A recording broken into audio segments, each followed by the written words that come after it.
உண்மையாவே இந்த முதலமைச்சர் விஜய் அவர்களுக்கு சூடு சொரணை இருக்கா இல்லையான்னு தெரியல.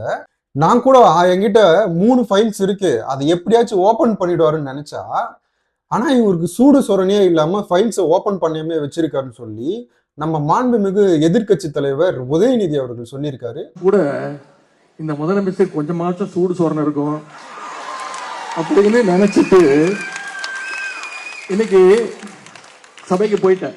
மாண்புமிகு எதிர்க்கட்சி தலைவர் உதயநிதி அவர்களுக்கு ஒண்ணே ஒண்ணு சொல்லிக்கிறேன். விஜய் அவர்களுக்கு சூடு சொரணை இருக்கிறதுனால தான் தன்னோட மக்களுக்காக கொடுத்த வாக்குறுதியை நிறைவேற்றி இன்னைக்கு பரந்தூர் மக்களோட கனவை நிறைவேற்றிருக்காரு. அந்த ஏர்போர்ட் திட்டத்தை கைவிட்டிருக்காரு. சூடு சொரணை பத்திலாம் நீங்க பேசவே கூடாது. அவருக்கு தெரியும் எந்த ஃபைலை எப்ப ஓபன் பண்ணணும்னு சொல்லி. எனக்கு ஒரே ஒரு கேள்வி, உங்களுக்கு உண்மையாவே சூடு சொரணை இருக்குது இல்ல?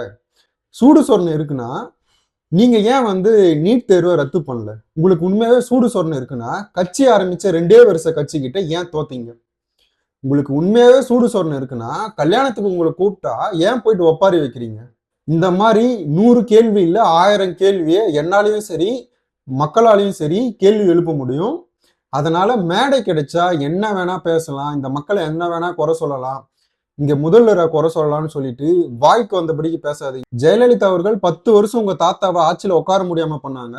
அப்போ கூட கருணாநிதி அவர்கள் இந்த அளவுக்கு கதர்ல ஒப்பாரி வைக்கல. ஆட்சி மாற்றம் நடந்து 100 நாட்கள் தான் ஆகுது.